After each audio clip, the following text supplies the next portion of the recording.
Gipasalig sa Mandaue City Health Department, doon na sila igong supply sa polio vaccine.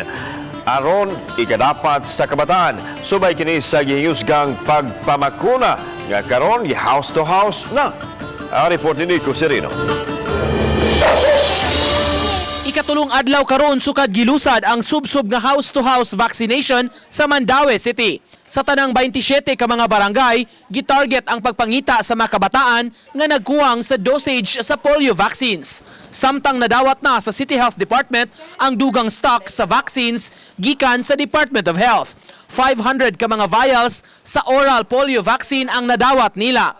Samtang sa injectable polio vaccine o IPV, 150 ka mga vials usab ang gitagana sa Mandaue. Kay priority man mi sa DOH. Pasalig man silang mayor nga ang logistics nga.